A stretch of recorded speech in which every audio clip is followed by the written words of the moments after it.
Okay, good evening, everybody. We'll go ahead and convene this meeting of the Finance and Ways and Means Committee of Bowling Green City Council. And the purpose of this meeting is really to just discuss our current city finances. As the agenda states, we'll also have an opportunity to review a couple of documents prepared on refuse and recycling.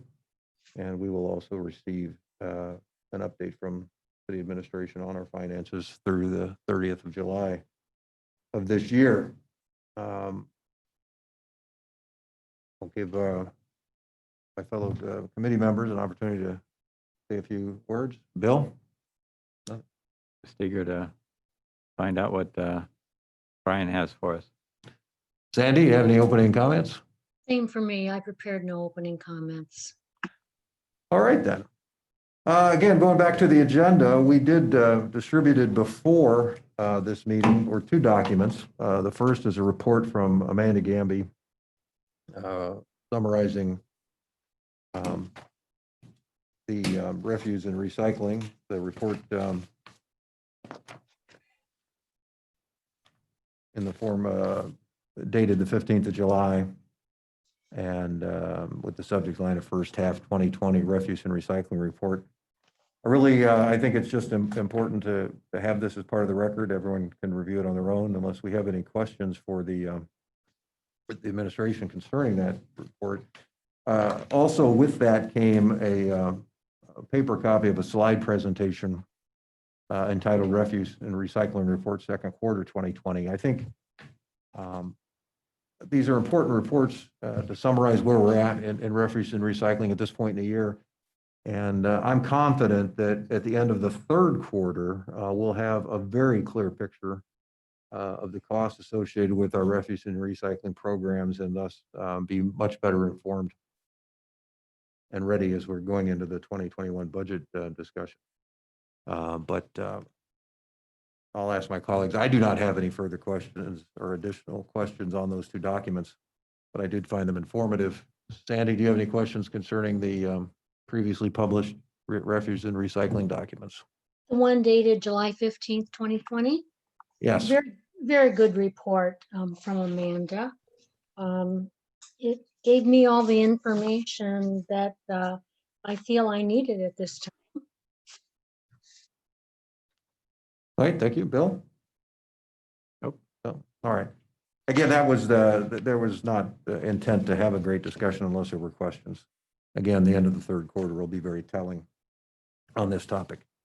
Moving on to what is really the highlight of the agenda, and that is our opportunity to receive another update in a format similar to what we received last quarter from the finance director.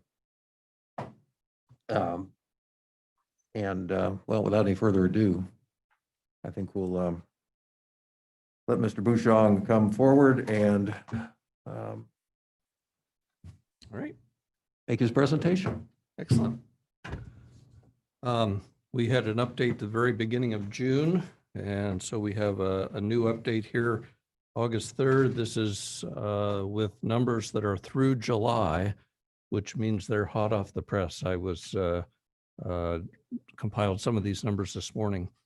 I think I've learned now, sometimes I feel I'm a slow learner, but I've learned that when you pass out a presentation like this, I watch people flip to the last page. And so instead, what I've done is I've put the last page on page 2. So the bottom line in our presentation, Joe, if you can do the slide, is really what would be on the last page, maybe. The COVID-19 situation is certainly having a major impact on our economy, on our citizens, and as a result, on city finances. Income tax revenue is behind. We knew it was behind, but our July numbers were not what we were hoping for. They're a little worse than we expected. Income tax revenues to date, so through July, we're down about 8.8%, $1,165,000. General fund revenues are a little better on a percentage. We're down 6% through the end of July. And we'll certainly go into those numbers a little bit more in detail here, but kind of that was the bottom line, the last page. So we got that here on page 2. We did receive Federal CARES Act funding. So it's federal dollars that came through the state via the county auditor. City Council had approved the creation of the local coronavirus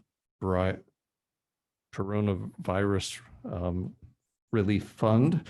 And we received $745,000 at the end of June. And we will talk about what our plans are to kind of make up the difference between those two numbers. So we have kind of an outline here. We started with the bottom line. We have income tax, which again, we talked about, it's the single largest source of non-utility revenues. So we'll talk about where we are to date and future projections, and the fact that income tax is split between 7 different funds. So we can't look at income tax in a vacuum. We have to realize that there are 7 other funds that are impacted by income tax revenue. We'll talk about the general fund. There's a little bit more information about the CARES Act and how we're responding. We had done a slide last time that showed unemployment rates, and certainly that unemployment number is a big factor in income tax.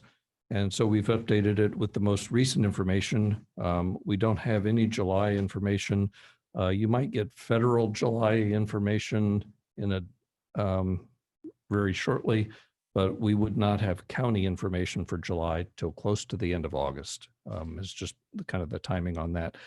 But unemployment certainly for the county has gone down. We're certainly trending in the right direction.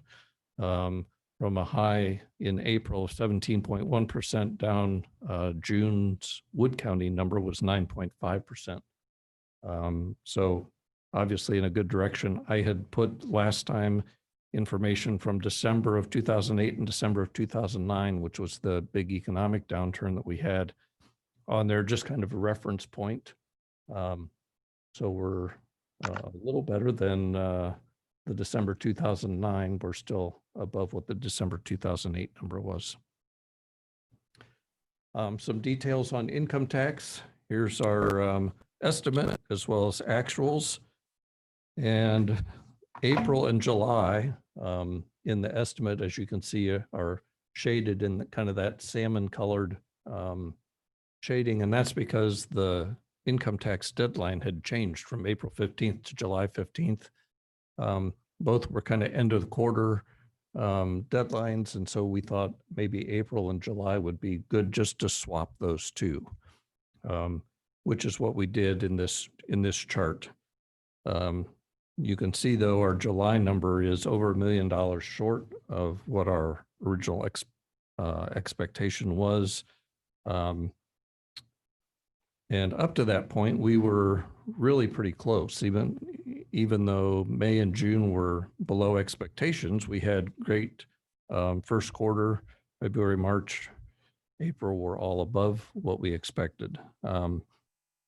So far to date, we are $1,164,000 short of our original projection. All right, flipping the page breaks that income tax out just slightly more detailed. So it really recreates that slide we just saw. And the difference is now my estimations on what's likely to happen in August through December. That percentage down number certainly is coming from a couple of different factors. I'm looking at the unemployment rate. I'm looking at the historic rate from 2008, 2009. We're looking at some things that might help us give an indication on where things are in the economy. Brian O'Connell reported today that the July kilowatt sales for electricity are much closer to the 2019 numbers for the same month. So when we compare months to months, I think he was saying they're only off by maybe 3%. We had been off earlier in this year, year to year in the kilowatt sales, 11 to almost 30% differences.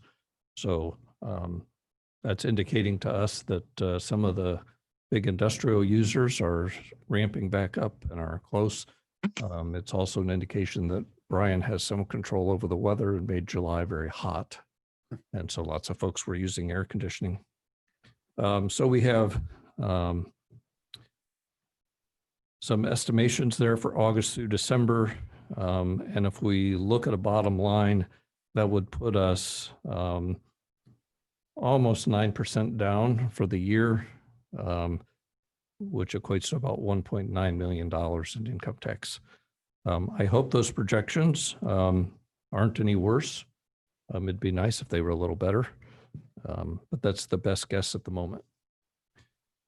If we flip that page, when we talk about that income tax goes to other funds, we talked about this last meeting. It's just kind of a reminder, there are 7 funds total that get income tax dollars. And based on that new revised estimate of where we think maybe income tax will be headed, this is the impact it will have to the police fund, the fire fund, our water and sewer capital fund, capital improvement, and street repair fund. Those funds really have very little other source of revenue. Some of them have no other source of revenue. So the police levy, the fire levy has no other source of revenue. Water and sewer capital has maybe a little bit of other revenue, but this is certainly the primary source of revenue for that fund. And likewise, the capital improvement and street repair fund, that's their only real source of revenue, is that income tax allocation that is split. So not good news for those funds either. The general fund is certainly one of the funds that gets income tax. And these are general fund numbers by the categories that we usually look at these. These categories should be familiar to you, as we've been reporting on these categories for a long time. We're about 6% down from our original expectation. And that top number that says other financing totals, really that's accounting lingo, but the primary item in that is income tax. So we're behind what our expectations were, about $426,000. That makes sense in our $1.1 million number on that other chart, because income or general fund gets 37.5% of income tax. Taxes, we're doing them pretty good, pretty close. Charge for services total, that's the other big number that's on that page. And that's primarily 2 things. It's primarily ambulance revenues from charge for services for ambulance. And that's because run volume had been down.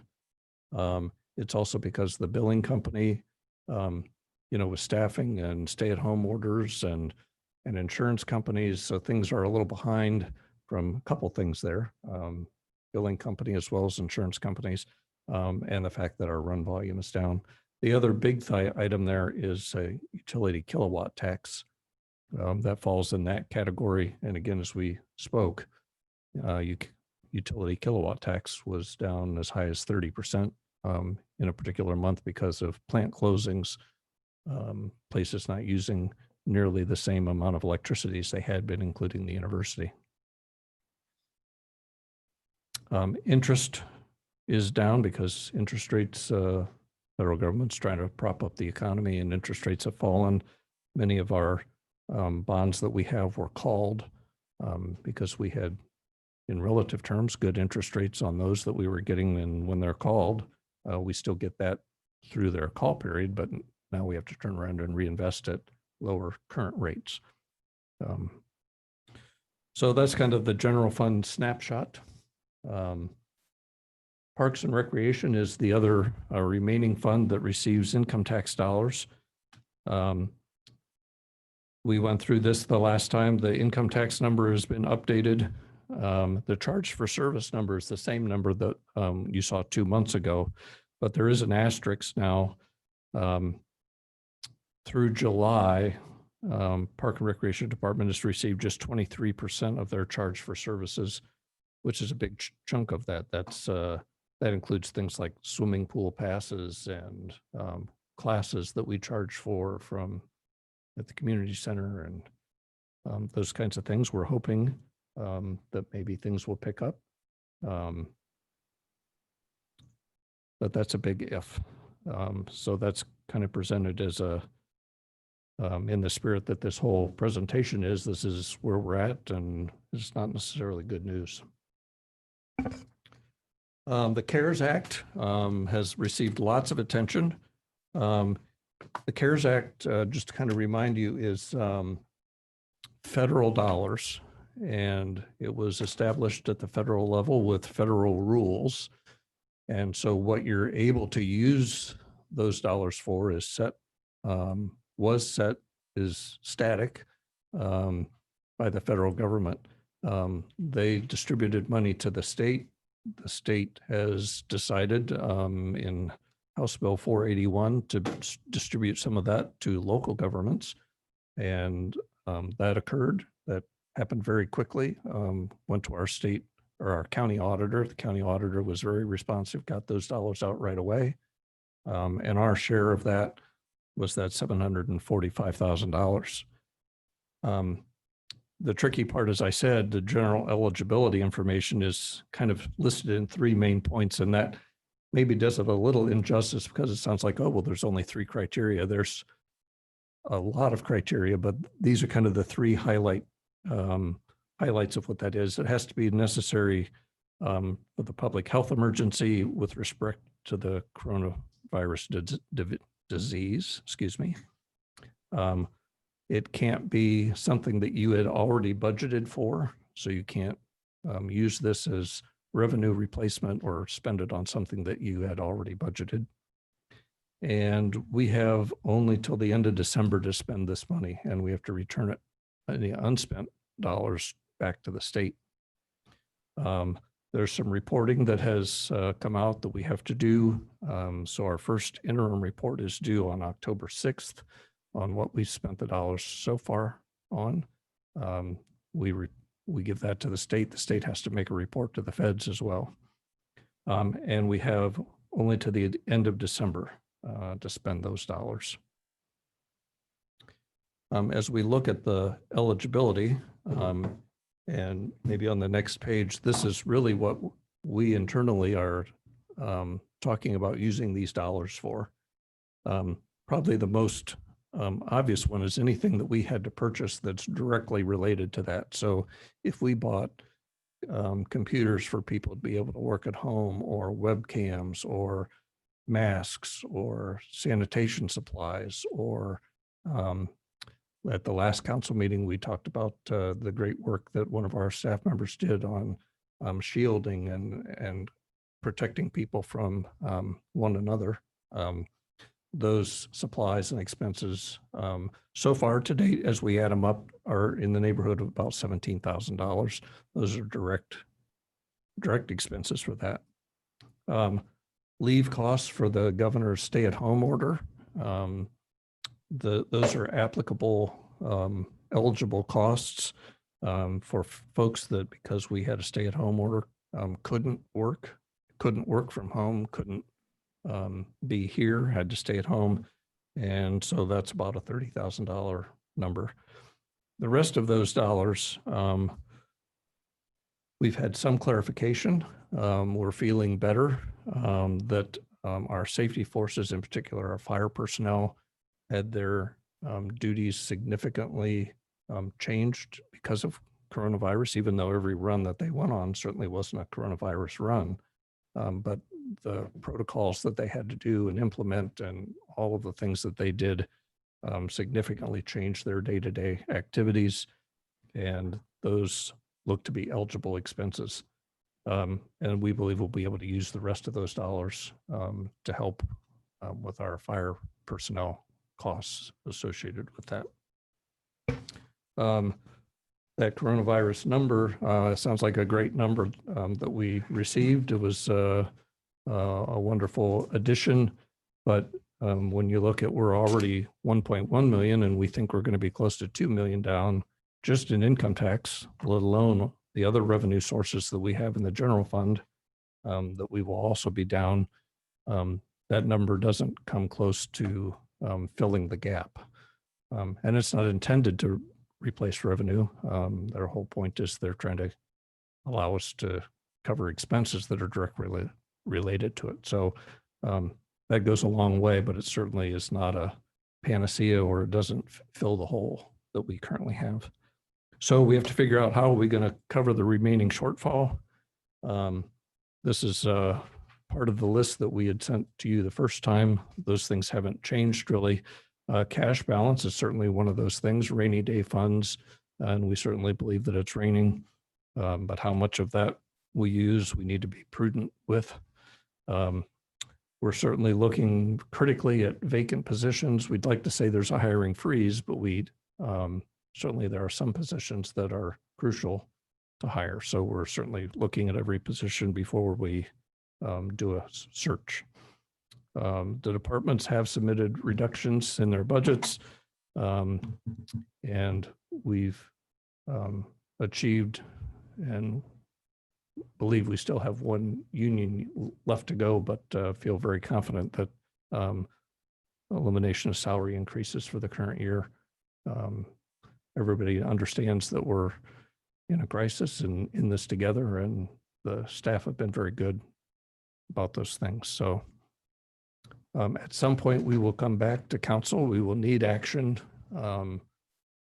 if nothing else, because of budgetary requirements on audit and revenues and expenses balancing up. So we will have to come back with the appropriation adjustment in those areas. But that's what I have. Open to questions. Thank you for that detailed and informative report. On July numbers on income tax, is there any possibility that there's some late filers that might be in that, or are you pretty confident we've gotten what we're going to get? Unless there's still a line someplace around the building. No, I think that's, as I said, we were a little disappointed in those numbers. We knew it wasn't probably going to be just an even swap. We knew that there were some people that still filed in April, even though the deadline was extended before the deadline had been extended. So some of those folks in March, even in April, and then some people came in, gradually in May and June to file some of that. So we knew it wouldn't be an exact swap.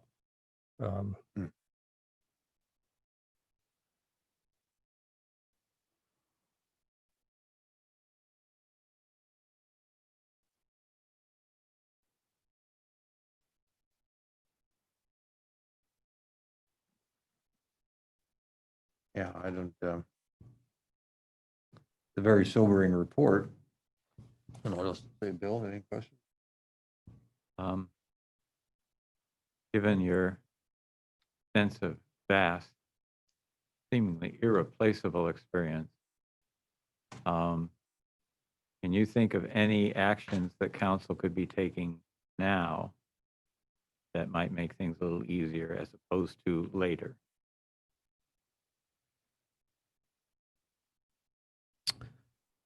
I don't think so. I think we're positioned well as you can be positioned in a once in a lifetime, hopefully, situation. So we had been building fund balances since the 2008 and 9 crisis. I think our policies were in good shape. To this point, we are not recommending any kind of reduction in services. And that's pretty amazing. But I think, our commitment to the citizens, but that would certainly be something at some point that would have to be examined. But we have kind of laid out our strategies, and we're hopeful that, the economy will be coming back and that this will be a painful but short-lived activity. Yeah. I would imagine there's some sort of a tiered, and certainly in terms of tiers, but also tiered as levels on what action could be taken. Of course, it depends on the fund, but if we were to take a look at, I know it's pretty late in the season for this, but take a critical look at projects that could be postponed or possibly canceled. And again, it's August, so there's not going to be much impact this year, but Well, and we have done that really when this first started. And my one comment there is department reduced operating budgets. That's true, and that happened early on. Lori sent out a note and asked each department to come up with a 5% and a 10% budget reduction on operating costs. We didn't look at personnel costs, but on operating. right. And so departments really have looked at what projects can we postpone, what things can we not do right now and wait. So we really did that. We did that very early on, proactively looking at that. So I know that travel has certainly been curtailed. Folks aren't doing any kind of travel and training that isn't necessary. And so departments have looked at that. The other thing that I'll mention is in the first presentation, and I didn't repeat it here, but we have a finance and debt policy that council approved back in 2007 that lists, what actions Right. are we supposed to take and in what order. And so we look at that all the time. That's up on many presentations we've done and kind of in our forefront. So we look at those things as to what should we do first, second, third. So we look at that. Have you taken a look by any chance at what impact lingering higher unemployment rates will have going into 2021 and the impact that'll have on revenues next year?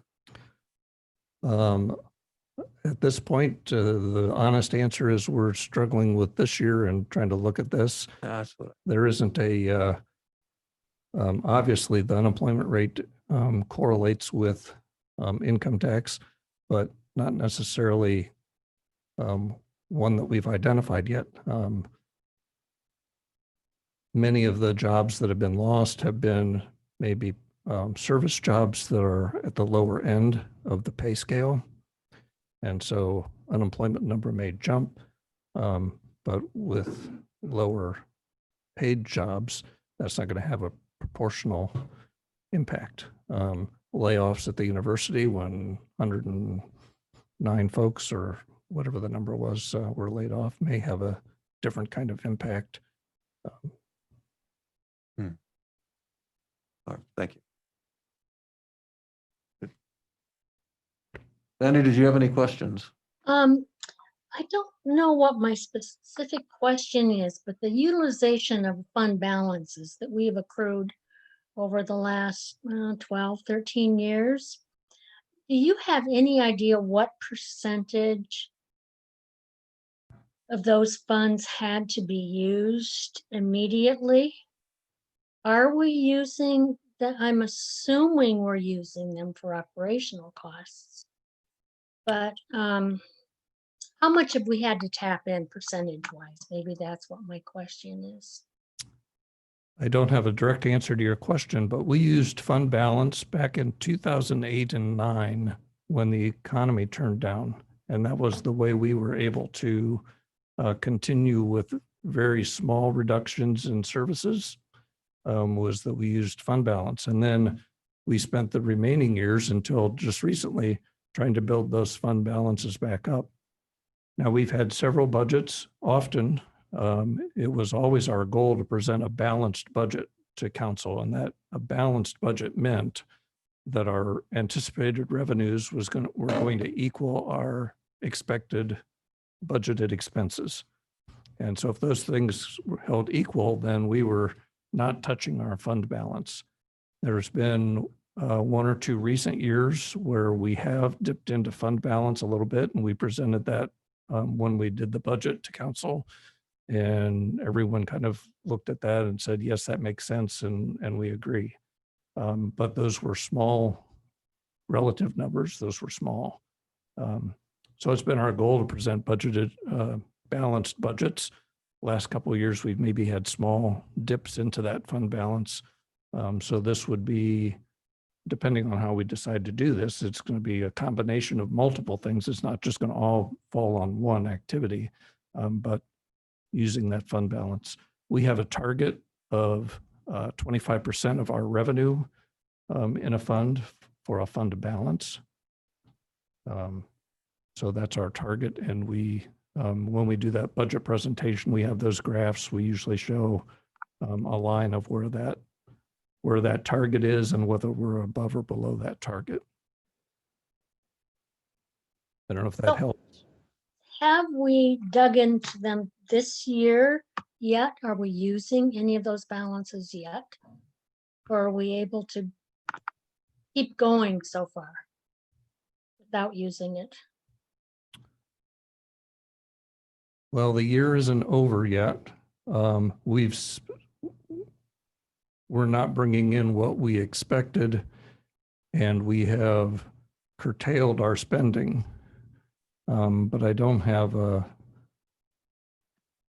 I'm not thinking of that right off the top of my head to look at that. In our monthly financial statement that I hand out, we can look at that, and that'll show us what we've brought into year to date and what we spent year to date. And while it would be, that would answer your question if we brought things in 12 equal installments and we spent in 12 equal installments. And that gives us kind of a ballpark. So that's where I would look to see where that balance is. Unfortunately, I don't have that on top of my head right at the Okay. moment. That's fine, thank you. Anything else, Sandy? Nothing else No. at this time. Cool. Closing. All right. Thank you very much. Again, very informative report. So, all right, that really concludes our agenda. So at this point, we'll wrap up the committee meeting. Thank you very much. Thank you.